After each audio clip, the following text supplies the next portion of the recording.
Well, it's an interesting one. We actually decided to go down the voice route because we could see our users migrating that way. There's like scary industry predictions that 50% of content searches will come from voice in like the next few years, and we're really heavily reliant on Google at the moment for access to our audience. So it was more mitigating risk, like we need to be there because that's where our audience are, but it was complete unknown territory. So it was very much a side project. Can you sort this out just in case we need to? When we started working out what the use case was, finding content was obvious, but then looking at where a lot of people actually have their devices in the kitchen, and who's not wanted to cook hands-free when they've got pastry all over their fingers? I have, anyway. So it's completely owned by Immediate Media, so all assets, etc. But we retained the BBC title, and so obviously we are there's certain policy constraints that we have to be mindful of. But they're more about transparency and being very clear whenever there's a commercial relationship. It's not we're not exclusively with Amazon and Alexa. We're speaking to Google Home, Samsung, everybody. So yeah, as long as there's like value add for our users, then we're free to go.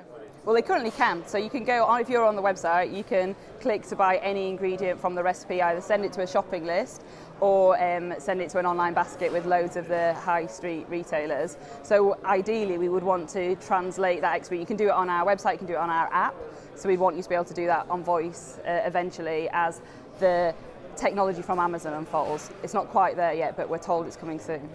Understandably slow because there are no concrete commercial revenues there at the moment, so I understand very well how hard it is to get funding for something when your boss says, well, what's the business case? And you've got no numbers to put in your report. But our audience are using voice to find content, and so if we just ignore it, then that's going to be a massive risk. And it's not like then they're therefore not going to use voice if we're not there. They're just going to use someone else, and we'll be left playing catch up, which is not somewhere we want to be. Well, it's like, will we get better at using voice, or will the users kind of work out what they want from voice? It's such unprecedented territory. I'm sure what good experiences look like in voice today are not what going to look like in 5 years' time. Like, everyone is so unprecedented. Like, people are learning what they can do, and publishers are learning what they can do, and developers are learning what they can do, and the platforms are learning what they can do. But unless you're actively participating in that journey, you're going to have no insights to build on once it does bed down. Well, there's like a pretty standardized templated dashboard that you get from having a skill, and you can see like what people are uttering, where they're dropping off, like the pain points in the journey. Is it as sophisticated as our web analytics? No, not by a long chalk, but that is another opportunity or benefit of being a strategic partner with the platform, is because we can constantly have their ear about what we need. We had to have a benchmark test of like the quality of the skill and how much it can handle traffic, etc.